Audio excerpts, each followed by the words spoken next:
Have you ever been homeless? What's your homeless story? I have one for you.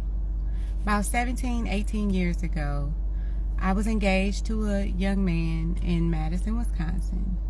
And we were set to get married like in a few months. But I was very insecure back then. I was very hurt and I was not ready to really receive all the love that he was giving me. He was a great guy.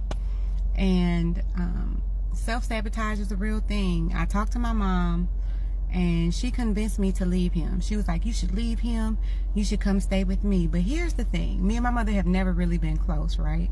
So being the daughter that was seeking her mom's approval and seeking just time with her mom, this was like great to me. So I literally just packed up and ghosted. I just packed up me and my daughter and moved in with my mom.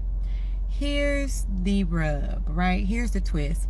My mother knew that I was saving up money because we were getting married and I was just saving money, right?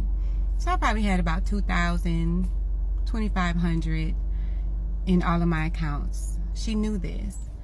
My mother milked me dry. When I say I paid all her bills, I got her car out of repossession.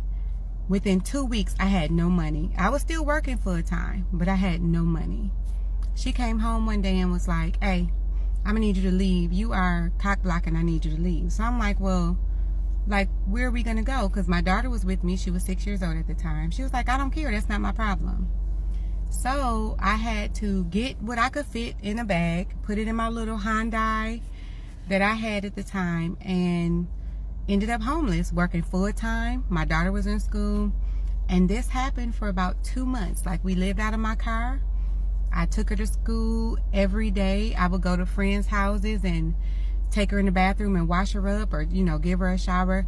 Nobody knew I was homeless until this guy came and knocked on my window at like 3 o'clock in the morning. And he was like, you good? And I was like, we good, you know. I usually had something to cover my windows, but for this time he could see me for some reason.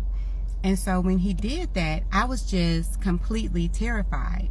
So I went over to my friend's house that I had known since the 5th grade. His daughter and my daughter played together all the time. It was not anything sexual, it was very platonic. And so I made a pallet on his floor. He allowed me to do that. And I woke up to him with his hand over my mouth, raping me while I laid next to my 6-year-old daughter. And that incident caused me to make one of the worst decisions that I made. Yeah, my life was trash then. What about your story?